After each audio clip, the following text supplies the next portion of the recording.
Mi chiamo Monica Moro, ho 49 anni, abito a Taglio di Po in provincia di Rovigo, sono sposata con Renato e ho 2 figli, Giulia di 15 anni e Filippo di 8 anni.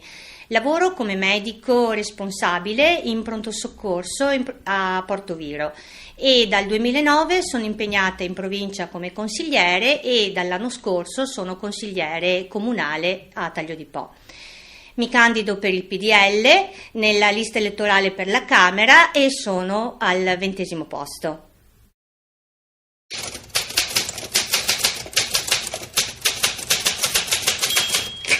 È una terra straordinaria, ma anche con molte fragilità legate alla sua storia politica, economica e sociale. Per questo ritengo che anche a livello nazionale si dovrebbe accendere un forte riflettore, magari valorizzando le tante potenzialità polesane. Non penso a qualcosa come le aree svantaggiate, assolutamente no. Dobbiamo uscire dal complesso di inferiorità che ci hanno spesso appiccicato addosso e riuscire a tirare fuori quella che è la nostra peculiare identità.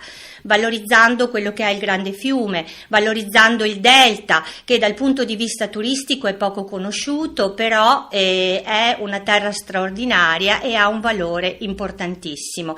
Quindi valorizzare quello che è il Polesine in maniera innovativa e strategica, facendolo diventare un vero e proprio patrimonio italiano.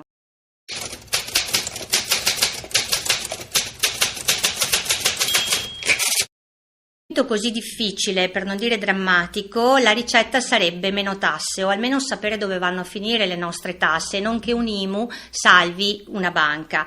Poi da qui ripartirebbe certo l'economia e quindi più occupazione, le aziende hanno bisogno di più liquidità, la Regione Veneto si sta dando da fare per questo, dovrebbe farlo anche lo Stato, eventualmente diminuendo quella che è la burocrazia.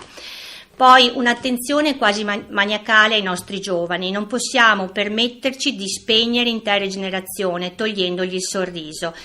E poi un sano decentramento, il decentramento come stiamo facendo a livello regionale per la sanità, e questo è un programma anche del PDL, una sanità che deve sì tagliare, ma si tagliano gli sprechi, perché i tagli non devono andare a incidere su quella che è la qualità e quella che è la sicurezza delle cure.